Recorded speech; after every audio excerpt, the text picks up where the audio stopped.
Boa tarde. Boa tarde. Nesse segmento do Visão Libertária, vamos à crônica libertária sugerida e escrita por Vinícius Souza, revisada e narrada por Lea Far e JJ Liber, do canal Liberdade Cultural. Análise do anime Ascendance of a Bookworm, a história da bibliotecária capitalista. Essa é uma pequena análise de um anime em lançamento, chamado Honzuki no Kekokujo, ou Ascendance of a Bookworm, aqui no ocidente, baseado na light novel escrita por Mie Kazuki e ilustrada por Yushi Ina. Se trata da história de uma garota chamada Motosu Urano, bibliotecária apaixonada por livros, que morre em um terremoto, ironicamente, esmagada por uma pilha de livros, e reencarna no corpo de uma criança chamada Mine, num lugar desconhecido parecido com a Europa medieval. Alerta! Esse vídeo contém spoilers. Mine é uma criança com 6 anos de idade, com corpo frágil, debilitado e febril. Além disso, sofre desmaios quando se cansa muito. Para piorar a situação, a família é extremamente pobre, moram numa casa de madeira, possuem recursos limitados, fazem as necessidades fisiológicas numa bacia e jogam pela janela, assim como todos os vizinhos em situação semelhante no burgo em que vivem. Urano, que ainda possui as memórias de sua vida anterior, se incomoda com esta falta de recursos, mas desde que houvessem livros para ela ler, tudo bem, as adversidades poderiam ser superadas. O problema é que não há livros que ela possa ler, nem catálogos, jornais ou até mesmo calendários. Um comerciante da cidade lhe diz que livros são algo que apenas nobres são capazes de comprar, pois são todos escritos à mão. A personagem Urano, reencarnada no corpo de Mine, percebe que a prensa de Gutenberg ainda não foi criada e que se ela deseja ler algum livro, precisa encontrar meios para criar um. É aqui que entra diversos princípios individualistas e capitalistas na qual jamais vi com tanta ênfase em algum outro anime. Urano tenta usar seu conhecimento acumulado dos livros que leu na vida passada para melhorar suas condições de vida atual. Enquanto ajuda a família a fazer cestos para vender, ela também desenvolve outras coisas que podem ser vendidas, como sabão, shampoo, adereços e prendedores para o cabelo, que são simples e fáceis de serem feitos com poucos recursos. E de fato, muitos pobres fazem sabão, presilhas e bijuterias para vender. Ela busca fazer algo em que possa escrever, como o papiro feito com fibras pelos egípcios, mas o processo é tão difícil e demorado que não vale a pena. Ela tenta fazer tabuletas de argila e tábuas de madeira, mas acabam estragadas por outras pessoas que não sabem da sua utilidade. A cada frustração, a doença presente no corpo de Mine piora, e Urano percebe que tem pouco tempo.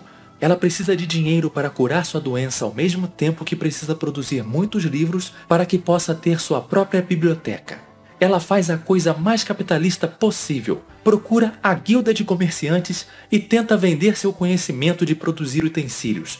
Um comerciante chamado Beno percebe o potencial da garota e busca garantir o mais rápido possível para que ela seja a sua aprendiz. Inclusive, oferece um preço por tais receitas. Porém, Urano faz uma proposta diferente. Ela quer uma parcela dos lucros por produto vendido ao invés de um pagamento único pela receita. Surpreso pela inteligência dela, ele explica que existe magia naquele mundo, mas que ela é usada para selar contratos e garantir que as partes cumpram um acordo. O que para nós seria o princípio Pacta Sunt Servanda, que significa os pactos assumidos devem ser respeitados, um dos pilares da sociedade de mercado e propriedade privada. É impressionante como a autora faz uma história de fantasia medieval, que não trata de batalhas entre guerreiros, magos ou guerra entre reinos, e que a magia aparece muito pouco, e quando é citada, é para selar contratos de comércio. Não apenas isso, contratos deste tipo se tornam frequentes entre Urano e Beno. A verdadeira magia da mão invisível do mercado são os contratos. Mine possui um amigo chamado Lutz, o qual o maior sonho, por incrível que pareça, é ser comerciante. Ele diz admirar a liberdade dos comerciantes de viajar entre diferentes cidades levando produtos, fazer trocas, conhecer locais diferentes e viver em verdadeira liberdade. Porém, sua família não aprova, pois comerciante não é considerado uma boa profissão. Tem riscos nas viagens. Os comerciantes não possuem cidadania e são chamados de aproveitadores gananciosos. Isto lhe soa familiar? Mesmo assim, ele se mostra fiel a Mine, ajuda ela a todo momento, até mesmo a carrega quando ela desmaia de cansaço por causa de sua febre e do seu corpo frágil. o contexto se mostra cada vez mais para uma história sobre o capitalismo. Tem os burgos da Baixa Idade Média, tem a decadência do feudo, que é mencionada pelos sacerdotes da catedral e por isso as pessoas passam a ofertar menos. Há também o crescimento comercial e urbano, burgos se desenvolvendo pela troca de produtos de Urano nas feiras e todo tipo de mercado. A produção de Urano é artesanal e feita em uma oficina, na qual ela tenta aos poucos produzir papel com fibra de plantas e tenta juntar recursos e mão de obra para produzir a prensa de Gutenberg. Ou seja, ela está se tornando aquilo que nossos livros de história chamam de burguesia e o que a sociedade contemporânea atual chama apenas de empreendedor.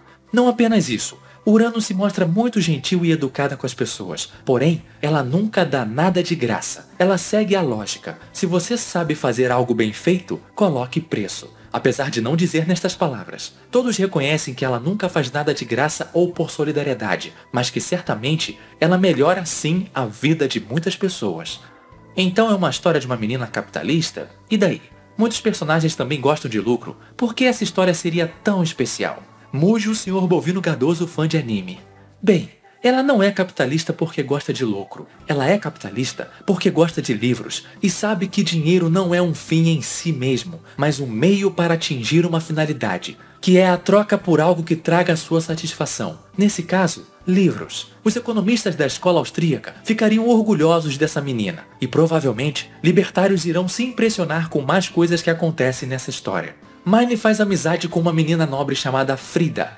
Ela também tem a mesma doença que Mine. Porém, como o tratamento é caro, ela é prometida em casamento com um nobre mais rico ainda. Mine quer se curar, mas prefere se tratar de forma mais digna. Frida a aconselha a virar sacerdotisa, pois na catedral poderiam tratá-la. Ao buscar tratamento, Mine descobre que existe uma biblioteca na catedral e com essa motivação, ela busca se tornar uma sacerdotisa com muito mais afinco. Existem duas classes diferentes por lá.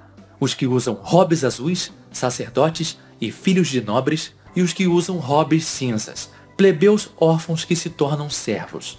Mine deseja ser tratada com os mesmos benefícios dos robes azuis em troca de ofertas mensais generosas por parte de sua oficina. Ela é obrigada a ter servos, discorda disso, mas não há nada que possa fazer. Recebe servos extremamente rudes e problemáticos, que são desobedientes e não fazem trabalho algum. Então, ela dá liberdade para eles fazerem o que quiserem, mas eles não podem ser independentes, pois ela é obrigada a conceder a mercê dos deuses diariamente, pois os servos de robes cinzas só podem comer os restos de comida de quem usa os robes azuis. Mine então propõe garantir que eles sejam alimentados desde que trabalhem para receber. Eles concordam e melhoram o comportamento. Posteriormente, um dos servos lhe mostra o orfanato da catedral, com crianças de robes cinzas trancafiadas no escuro, desnutridas, e algumas até mesmo mortas, pois a decadência dos nobres e a falta da mercê dos deuses foram reduzidas a quase nada. Ela se reúne com o sacerdote Mor, um homem que parece muito racional, porém frio e neutro emocionalmente. Ele recusa o pedido de Mine e diz que não existem necessidades para melhorar o orfanato. O trecho do diálogo segue assim. Mas as crianças novas estão famintas, à beira da morte. Não podemos gastar dinheiro com órfãos não batizados. Para a igreja, crianças não batizadas não são indivíduos. Então você não se importa se as crianças morrerem? Se elas morrerem é porque Deus quis assim.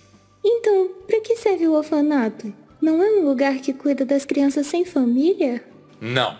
Ele é um lugar que cria servos para a nobreza, mantido pela caridade dos nobres. Um sacerdote de robe cinza bem treinado é um produto extremamente caro. Caso queira ajudá-los, pode fazer por conta própria. Você pode ter o cargo de diretora do orfanato e assumir essa responsabilidade?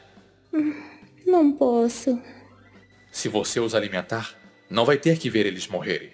Tenho os recursos do meu ateliê, mas não posso usá-los para fins pessoais. Então, não pode cuidar deles, nem gastar dinheiro com eles? Se não pode fazer nada, fique calada, por favor. Não venha nos importunar com essa sua moralidade de Araque neste assunto. Mine vai embora, porém, agora que tem acesso aos livros da catedral, não consegue mais lê-los em paz consigo mesma, nem exercer adequadamente seus trabalhos. Lutz a encoraja, dizendo que ela pode ajudar os órfãos, e Beno sugere que ela pode fazer eles trabalharem com pequenos serviços se abrir uma filial do ateliê no orfanato.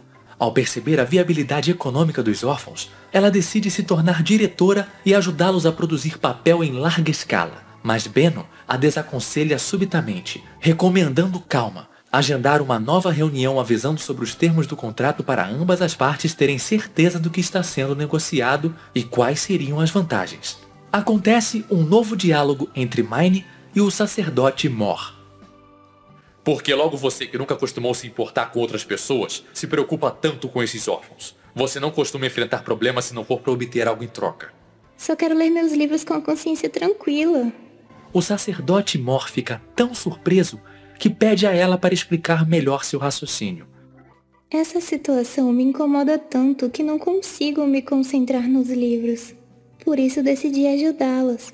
Note que mesmo quando ela deseja ajudar órfãos que estão morrendo, ela não faz porque deseja salvá-los, mas porque o peso em sua consciência atrapalha sua concentração na leitura. Isso se chama compaixão. E de fato, esse é um dos motivos que geram a filantropia no capitalismo. Existem pessoas bem-sucedidas que se sentem insatisfeitas com a miséria dos outros e sentem a necessidade de fazer algo a respeito, seja por empatia ou por incômodo. Ela agirá da forma que melhore sua satisfação. Até mesmo o egoísmo gera caridade e traz solução de problemas. E tem mais. A obra fez questão de abordar solução de conflitos por meio da mediação. E foi com a justiça privada. Os conflitos de Lutz com sua família aumentam de tal forma que, em certo momento, quando Benno precisa da autorização dos pais de Lutz para ele ir em outra cidade como ajudante nos atos do comércio, eles recusam e brigam com o garoto. Lutz sai de casa e passa a viver na oficina. Benno diz que se ele puder adotá-lo, resolverá o problema. Mine não sabe o que fazer e isto a incomoda, pois quer a solução da crise sem fragmentar a família de Lutz.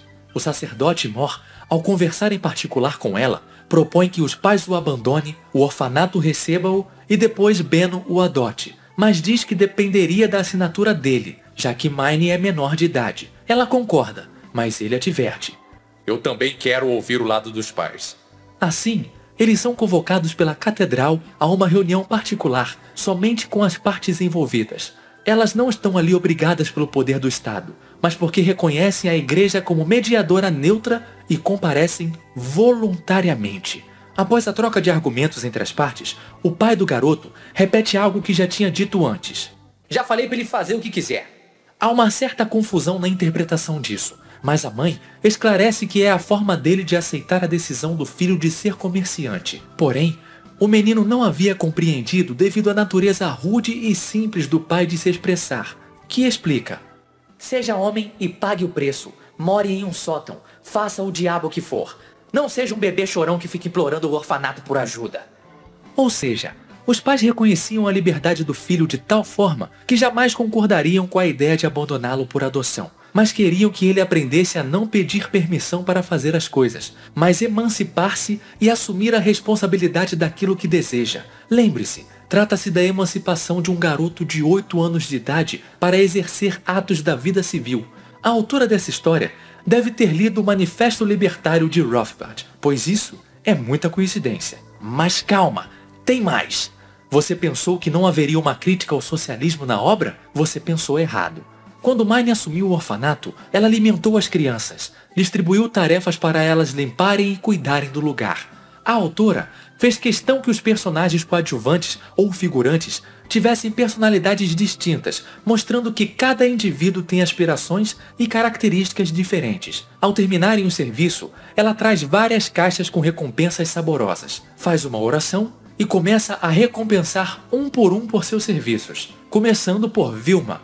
Então, um órfão revoltado exclama. Por que só a Vilma? A mercê dos deuses deve ser distribuída igualmente. As outras crianças concordam em coro. Mas isso não é a mercê dos deuses. Recompensas não são igualmente repartidas. Quem não trabalha não come. Quem não se esforça não recebe recompensas. Peço que todos lembrem desses preceitos. E ela continuou chamando outros órfãos pelo nome, elogiando suas proficiências e recompensando-os. Aqueles que não trabalharam, pois achavam que receberiam independente de esforço, ficaram sem receber recompensa. Assim, o orfanato voltou a funcionar e se sustentar, pois havia incentivos individualistas ao invés da esperança que a mercê dos deuses fosse igualitária por algum tipo de direito social com o financiamento dos nobres. Gostaram da história? Recomendo assistir. Ainda está em lançamento de episódios semanais e a forma como o capitalismo é abordado nessa história é inacreditavelmente boa. A autora Mia Kazuki deve ser a versão japonesa de Ayn Rand.